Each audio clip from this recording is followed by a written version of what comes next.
बच्चे होंगे, आपको पता है कि मैं लगातार आपको हिस्ट्री का प्रीवियस ईयर और आज के आपको चलिए हम क्वेश्चन की ओर बढ़ते हैं। इससे पहले अगर तो चलिए क्वेश्चन नंबर पहला है, शुंग वंश का चौथा प्रतापी राजा कौन था? शुंग वंश का जो है चौथा पूछा गया, कौन था? शुंग वंश का चौथा प्रतापी राजा कौन था? तो क्या हो जाएगा आंसर? वसुमित्र। कौन थी? वसुमित्र। शुंग वंश का अंतिम कौन था? क्वेश्चन नंबर 2 है, गुप्त साम्राज्य का उदय किस सदी में हुआ था? गुप्त साम्राज्य का उदय जो है वो किस सदी में हुआ था, ये आपको बताना है। टोटल 50 क्वेश्चन है, ठीक है। तो तीसरी सदी में, तीसरी सदी के अंत में हुआ था। चलिए नेक्स्ट क्वेश्चन है, क्वेश्चन नंबर 3 है, गुप्त वंश के वास्तविक संस्थापक किसे माना जाता है? गुप्त वंश का वास्तविक संस्थापक की बात करें तो चंद्रगुप्त प्रथम को माना जाता है। तो चंद्रगुप्त प्रथम को।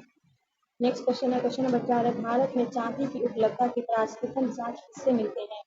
भारत में चांदी की उपलब्धता के प्राचीनतम साक्ष्य किससे मिलते हैं? तो हड़प्पा संस्कृति से। किससे मिलते हैं? हड़प्पा संस्कृति से। क्वेश्चन नंबर 5, हड़प्पा वासी किस वस्तु के उत्पादन में सर्वप्रथम थे? हड़प्पा वासी जो है किस वस्तु के उत्पादन में? कपास। किसके थे? कपास के। क्वेश्चन नंबर 6, हड़प्पा सभ्यता से संबंधित स्थल क्या है? मालवन कहाँ स्थित है? हड़प्पा सभ्यता से संबंधित स्थल है मालवन, वो कहाँ है? गुजरात में। कहाँ है? गुजरात।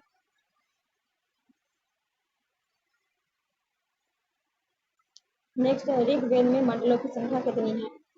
ऋग्वेद में मंडलों की संख्या कितनी है? 10 है। 9वें मंडल में किसका? सोम भगवान से समर्पित है। क्वेश्चन नंबर 8 है, ऋग्वेद में कितने सूक्त की संख्या, ऋग्वेद में सूक्तों की संख्या कितनी है? तो ऋग्वेद जो है जो सबसे पुराना है उसमें कितने हैं सूक्त? हैं 10 और 28 है। नेक्स्ट है, ऋग्वेद में कौन सा मंडल सूर्य देवता को समर्पित है? तो आपको बताया कि ऋग्वेद का 9वां मंडल सूर्य देवता से समर्पित है। चलिए आगे की ओर बढ़ते हैं।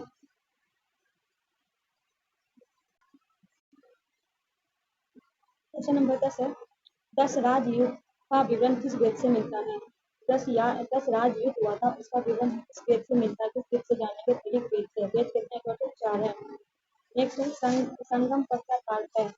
संगम का ताल क्या है, आपको बताना है। क्वेश्चन नंबर 11 हो गया, तमिल भाषाओं के विद्वानों की सभा। संगम का ताल क्या है? तमिल भाषाओं के विद्वानों की सभा। क्वेश्चन नंबर 12 है, संगम युगीन दक्षिण भारत में भगवान कृष्ण की तुलना किस देवता से की गई? संगम कालीन युग में भारत में भगवान कृष्ण की तुलना किस देवता से की गई? मयो देवता से। किससे? मयो देवता से। नेक्स्ट है, तमिल के सबसे प्राचीन देवता कौन थे? तमिलों के सबसे पुराने कौन थे? मुरुगन। क्वेश्चन नंबर 14 है, प्रथम मगध साम्राज्य का उत्कर्ष किस सदी में हुआ था? तो प्रथम मगध साम्राज्य का उत्कर्ष जो किस सदी में हुआ था, ये आपको बताना। 6वीं शताब्दी में। कब हुआ था? 6वीं शताब्दी में। नेक्स्ट है, उज्जैन का प्राचीन नाम क्या था? क्वेश्चन नंबर 15 है, उज्जैन का प्राचीन नाम क्या था? उज्जैन का प्राचीन नाम अवंतिका है। नेक्स्ट क्वेश्चन है, हर्यक वंश के किस शासक को पुनित कहा जाता था? हर्यक वंश के किस शासक को पुनित कहा जाता था? फिर अंता भी इसी को कहा जाता है वंश। ये अजात शत्रु, किसको कहा जाता है? अजात शत्रु को। नेक्स्ट है, किस शासक ने गंगा एवं सोन नदी के संगम पर पाटलिपुत्र नगर की स्थापना की? कौन से शासक ने, ये आपको बताना है। कमेंट सेक्शन में अपना जवाब देते जाइएगा, समझ में आएगा। 50 में आपको कितना याद है? उज्जैन ने। नेक्स्ट है, 22वें तीर्थंकर नेमिनाथ का प्रतीक चिन्ह क्या था? 22वें तीर्थंकर कौन थे? नेमिनाथ थे। उनका जो प्रतीक पूछा है शंख का, क्या था? शंख। पहले कौन है? ऋषभ देव है। 24वें सबसे आखिर कौन है? महावीर स्वामी। या 22वें का प्रतीक महावीर स्वामी का क्या था? सिंह था। ठीक है, इसका प्रतीक क्या है? शंख। ठीक है।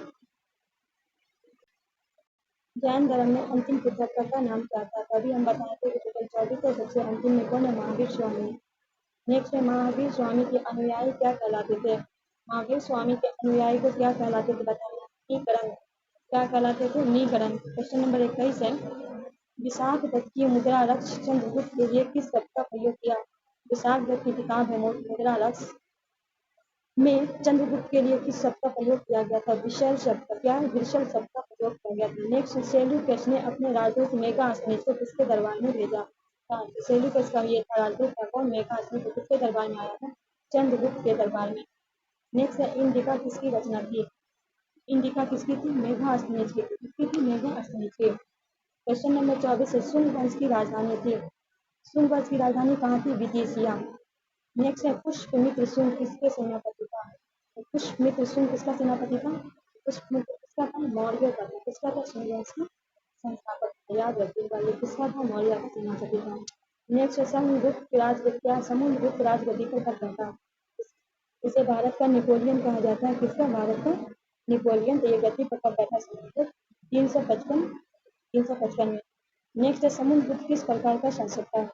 समुद्रगुप्त जो है वो किस प्रकार का शासक था ये बताना है। तो ये आक्रमणकारी एवं साम्राज्यवादी क्या था? आक्रमणकारी एवं साम्राज्यवादी। चलिए नेक्स्ट क्वेश्चन है समुद्रगुप्त के दरबारी कवि कौन था? समुद्रगुप्त का दरबारी कवि कौन था? हरिसेन। कौन था? हरिसेन। नेक्स्ट क्वेश्चन है सर्वप्रथम किसने महाराजाधिराज की उपाधि धारण की? तो सर्वप्रथम किसने महाराजाधिराज की उपाधि धारण की? तो चंद्रगुप्त प्रथम ने। नेक्स्ट है प्रभाकर वर्धन कितने पुत्र थे? प्रभाकर वर्धन के कितने पुत्र थे बताना है। तो दो थे, राजवर्धन और हर्षवर्धन। हर्षवर्धन किसके बेटे थे? प्रभाकर वर्धन के। चलिए आगे बढ़ते हैं। हर्षवर्धन के शासनकाल में हिंग सॉन्ग आया था, याद रखना। नेक्स्ट है क्वेश्चन नंबर 31 है प्रभाकर वर्धन की पुत्री का नाम क्या था? तो प्रभाकर वर्धन की पुत्री का क्या नाम था? राजश्री। नेक्स्ट है गढ़वालों की राजधानी कहाँ थी? गढ़वालों की राजधानी कहाँ थी आपको बताना है। क्वेश्चन नंबर 32 का क्या हो जाएगा राइट आंसर? कन्नौज। नेक्स्ट है चंद्रदेव ने मुस्लिमों को कौन सा वसूल किया? चंद्रदेव ने मुस्लिमों से कौन सा कर वसूल किया था? मुस्लिमों से किया गया था चंद्रदेव के द्वारा वो कौन सा कर था? तरुषकंड नामक कर। क्या नाम है? तरुषकंड नामक कर। क्वेश्चन नंबर 34 है राजस्थान के अजमेर नगर की स्थापना किसने की? राजस्थान में अजमेर है, उस नगर की स्थापना किसने की थी? असे अजमेर, असे अजय खान। क्वेश्चन नंबर 35 है चंदेल वंश का सबसे प्रसिद्ध राजा कौन था? चंदेल वंश का सबसे क्या है? गंगदेव। नेक्स्ट है यशोवर्धन अपनी राजधानी कहाँ बनाई? तो यशोवर्धन अपनी राजधानी कहाँ बनाई? महोबा में। कहाँ बनाई? महोबा में। नेक्स्ट क्वेश्चन है प्रतिहार राजा देवपाल को किसने हराया? किसने हराया था? यशोवर्मन ने। नेक्स्ट है मूलराज प्रथम किस धर्म को मानता था? तो मूलराज प्रथम किस धर्म को मानता था? शैव धर्म को। नेक्स्ट है महमूद गजनबी के आक्रमण के समय गुजरात का शासक था। जब महमूद गजनबी का आक्रमण हुआ तो उस समय गुजरात का शासक कौन था? भीम प्रथम। क्वेश्चन नंबर 40 है राष्ट्रकूट वंश का संस्थापक कौन था? राष्ट्रकूट संस्थापक कौन था?